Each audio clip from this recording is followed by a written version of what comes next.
Halo guys, assalamualaikum warahmatullahi wabarakatuh. Sampai jumpa lagi dengan saya Sang Petualang Jurus. Oke, para sahabat sekalian, di kesempatan siang ini saya mau cerita penyebab silat harimau dan silat kuntau sangat sedikit muridnya dibanding perguruan lain seperti karate. Oke, ini teruskan.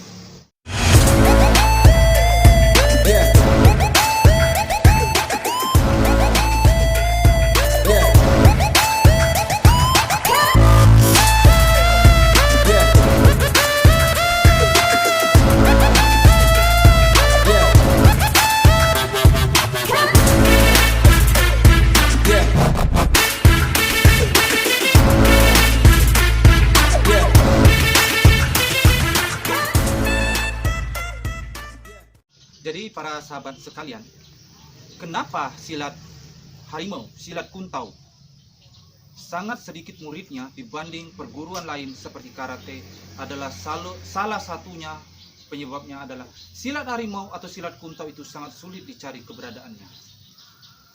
Misalnya ada salah satu murid yang mau belajar, dia naksir akan silat harimau atau silat kuntau, dia mau belajar, dia nggak tahu di mana sih keberadaannya, kantornya di mana, tempat belajarnya di mana. Mereka nggak tahu, websitenya nggak ada, handphonenya nggak ada. Makanya sangat sedikit muridnya. Sedangkan karate sudah tahu belajarnya hari apa, lokasi yang misalnya di Polres, jam berapa, tinggal datang, langsung diterima saat itu juga. Oke, yang kedua, penyebab silat harimau, silat kuntau itu sangat sedikit penggemarnya atau muridnya adalah mereka yang berminat belajar silat harimau tersebut tidak tahu kapan mereka membuka murid baru, karena tidak setiap waktu silat harimau, silat kuntau bisa menerima murid baru seperti karate. Sedangkan karate mau hari ini masuk bisa, mau besok bisa, mau lusa bisa, kapan saja bisa, kapan dia mau belajar. Sedangkan silat harimau tadi tidak bisa, harus ada waktu kapan menerima muridnya.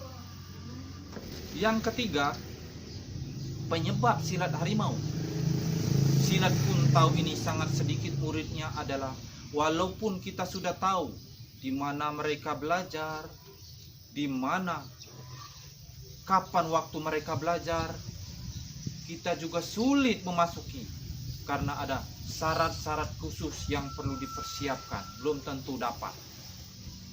Seperti kadang tuh ayam kumbang, ada syarat ini, syarat itu, dan syarat lainnya. Sedangkan perguruan lain seperti karate, kenapa banyak muridnya? Adalah karena dia cuma datang, ngisi formulir, uang pendaftaran, langsung bisa belajar hari itu juga. Makanya di perguruan karate sangat banyak di seluruh Indonesia. Yang keempat, kenapa silat harimau, silat kuntau sangat sedikit muridnya dibanding karate adalah karena kesulitan menangkap pelajaran. Jadi banyak, misalnya ada silat harimau ini ada 10 murid, kadang yang tamat cuma 4. Penyebabnya adalah kesulitan menerima mata pelajaran, kesulitan menerima jurus-jurus yang diberikan oleh gurunya. Karena agak sulit, tidak semua dari 10 itu bisa semua menguasai jurus tersebut. Mungkin karena memang ini ada bakat, sebagian ada bakat, sebagian memang sulit menerima. Sedangkan karate memang ya dasar-dasarnya agak ringan kayaknya dibanding dengan pelajaran karate, itu agak ringan dibanding dengan silat harimau, silat kuntau tadi, kalau mau benar-benar dipelajari. Yang kelima, penyebab sedikitnya murid silat harimau, silat kuntau dibanding karate adalah banyak mereka berhenti di jalan setelah mampu memasukin jadi murid silat harimau tadi. Mereka berhenti di jalan karena takut sama api, sama bara api. Karena setelah 1 bulan kita biasanya mereka silat harimau tersebut main api, main pisau tajam, mereka takut. Sedangkan baru 1 bulan, baru 2 bulan sudah main api, main sajam. Pikir mereka gimana kalau luka, gimana kalau terbakar. Sedangkan di karate yang saya amati, minta maaf kepada perguruan karate ini, pengamatan saya dari luar karena saya bukan murid karate. Ya, mereka 3 bulan, 4 bulan belum menggunakan sajam, belum menggunakan bara api. Ya bara api, ya karena mereka main siang, latihannya siang, saya perhatikan. Yang keenam, kenapa murid dari silat harimau ini sangat sedikit adalah karena rata-rata yang belajar adalah orang-orang tua atau agak dewasa, dan mereka sudah mempunyai beban untuk mencari uang. Jadi misalnya belajar, dia tinggalkan kebun, mau mencari uang, lama-lama pelajarnya tertinggal sama murid yang lain. Sedangkan karate, yang saya perhatikan, yang saya amatin, mereka anak-anak sekolah, anak-anak pelajar, anak-anak muda. Dan setelah mereka tua, memang mereka sudah sabuknya udah agak tinggi. Itu menurut pengamatan saya.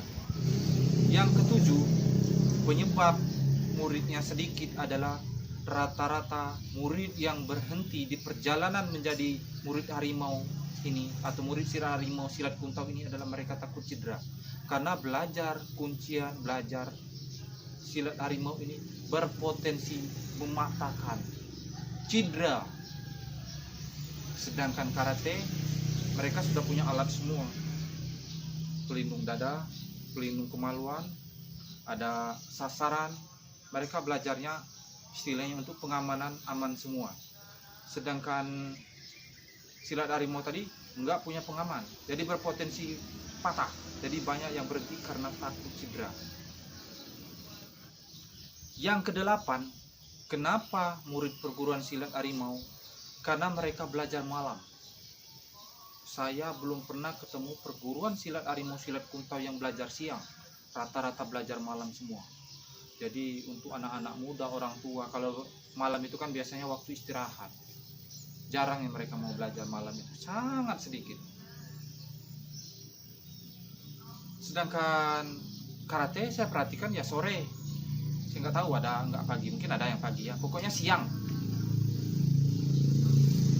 Mungkin para sahabat sekalian, itu aja dulu hasil analisa saya. Kenapa perguruan silat harimau itu sangat sedikit dibanding karate. Jadi setelah saya kumpulkan data ini, para pelestari silat harimau, cinta pesilat harimau, kita harus memikirkan, sama-sama memikirkan bagaimana agar perguruan silat harimau silat kuntau ini bisa lestari nantinya, bisa maju, karena ini budaya kita, kebanggaan kita Indonesia. Saya sang petualang jurus, dengan channel ini saya berusaha agar informasi-informasi mengenai silat budaya ini ada tersimpan di channel YouTube, jadi tidak hilang. Karena kalau cuma tersimpan di para pewaris silat harimau silat kuntau, yang namanya manusia akan meninggal. Nanti ikut juga kemampuan atau yang dia ketahui tentang seni itu akan hilang. Oke, para sahabat sekalian senusantara, itu aja dulu informasi dari petualang jurus hari ini. Kalau Anda mendukung kegiatan saya mau melestarikan budaya ini, jangan lupa subscribe, tonton dan like terus. Bila perlu share sebanyak-banyaknya kepada para pecinta budaya kita Indonesia. Itu aja dulu.